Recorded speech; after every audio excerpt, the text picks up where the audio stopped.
যুবকটা একটু পর পর আওয়াজ করে পড়ে আস্তাগফিরুল্লাহ। কি পড়ে?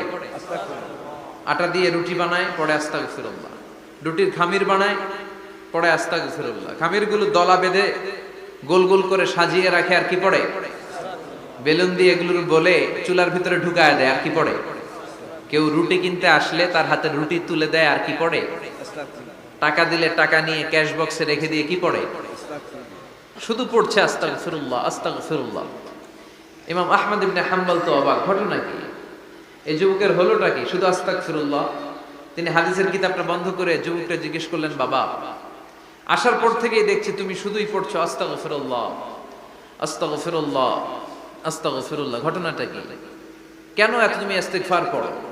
যুবক বলল, এটা আমার একটা চিরাচরিত আমল, সব সময় আমি এই আমলটা করি। আমি সব সময় ইস্তিগফারের সাথে আঠার মতো লেগে থাকি, আর সব সময় ইস্তিগফার করার কারণে আল্লাহ তাআলা আমাকে মুস্তাজাবুদ দাওয়া বানিয়ে দিয়েছে। মানে আমি দোয়া করলেই দোয়া কবুল হয়ে যায়। এই জীবনে আমি যত দোয়া হাত তুলে করেছি, মুহূর্তের মধ্যে আমার দোয়াগুলো কবুল করে নিয়েছে কে? আল্লাহ।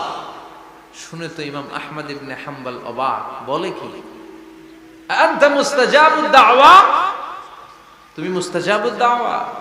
তুমি দোয়া করলেই কবুল?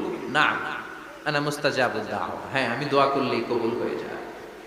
তুমি জীবনে যা দোয়া করেছো সব পেয়েছো? হ্যাঁ, আমি জীবনে যা দোয়া করেছি আমি সব পেয়েছি, সব দোয়া কবুল হয়েছে আমার জীবনে, শুধু একটা দোয়া ছাড়া। ইমাম আহমদ ইবনে হাম্বলের কৌতূহল আরো বেড়ে গেল।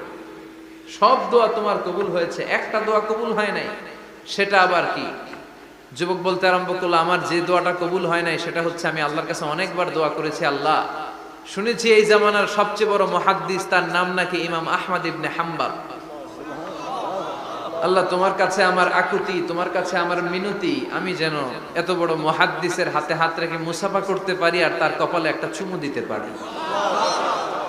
আমার এই দোয়াটা আজও কবুল হয় নাই। আজও আল্লাহ তাআলা এই দোয়াটা কেন যে কবুল করে না আমি জানি না। একথা শুনে ইমাম আহমদ ইবনে হাম্বল আবেগপ্রবণ হয়ে গেলেন, আর নিজেকে ধরে রাখতে পারলেন না, চোখের পানি ছেড়ে দিলেন, আর বললেন, ইয়া শাব, হে যুবক, আহমদ ইবনে হাম্বলের সাথে দেখা করার জন্য তোমার আহমদ ইবনে হাম্বলের দরবারে যাওয়ার দরকার নাই, তোমার এই দোয়াটাও আল্লাহ কবুল করে নিয়েছে।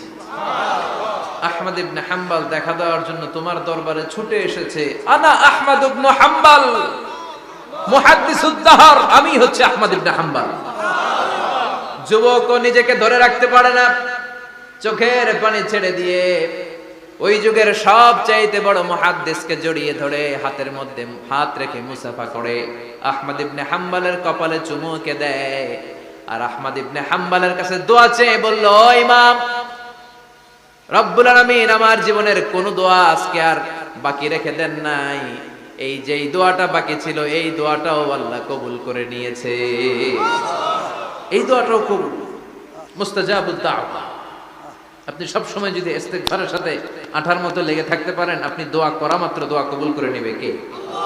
এজন্য সব সময় অবসরে বসে আছেন, বাস স্টেশনে বসে আছেন, সিএনজিতে চড়ে এক জায়গা থেকে আরেক জায়গায় যাচ্ছেন, বিছানায় শুয়ে আছেন, পড়বেন আস্তাগফিরুল্লাহ।